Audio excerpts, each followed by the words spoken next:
ঘোরাঘুরি করে কোরআনের মাহফিলকে সম্মান করতে চায় না। সেইখানে কোরআনের আলোচনা হয়, জান্নাতের বাগান সাজায়, ঘন্টার পর ঘন্টা ডাকা হয়, মাহফিলে আসেন, জান্নাতের বাগানে আসেন। অথচ দেখেন বাজারে কবিরাজদের ভাগ্যে ডাকে না, দেখবেন যে বাজারে লোকের অভাব নাই। সিনেমা হলগুলো আপনারা ভাগ্যে ডাকে না, দেখবেন সিনেমা হলগুলোতে লোকের অভাব নাই। খেলা দেখার জন্য স্টেডিয়ামের মধ্যে আপনারা দৈনিক 5 বার টাকা না, তারপর দেখবেন নিজের টাকা খরচ কইরা খেলা দেখার লোকের অভাব নাই।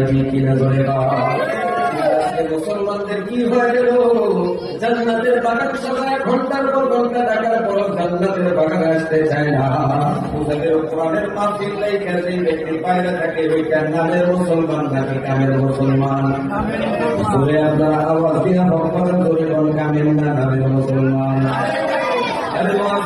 হইলে পরে সেটাই যেতে চায় না মন, রাত্রি থেকে দেখতে পাবে সুন্দরী মাইয়ার নাচন।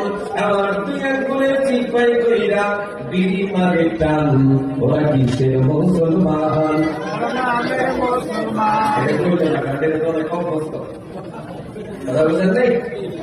আপনি এটা খান বা পান করেন, কিন্তু এটা খারাপ, এটা খাবার ঠিক নাম দেয়।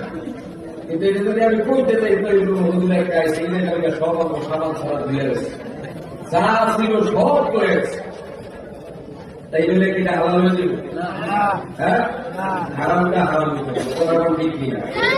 আপনার হাতে ধরতে বললা হাতে ধরবো, পায়ে ধরতে বললা পায়ে ধরবো, ফেরত ধরতে কম হেরোই ধরবো, লাগে নিজের পকেটে পেয়ারা চা খাও, লাগে সেরাটা হোটেলে রেখেছিলেন চা খাও, আপনি পকেটে ছেড়ে দেবেন।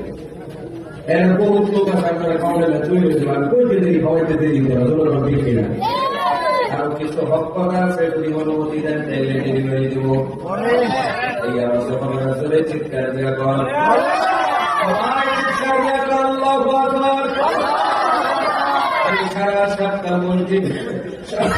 সারা সপ্তাহ মসজিদ খালি, নামাজ পড়ার মানুষ নাই।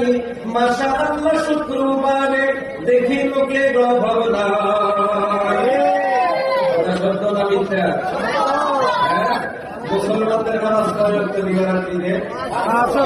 দিকে টাকা তুলে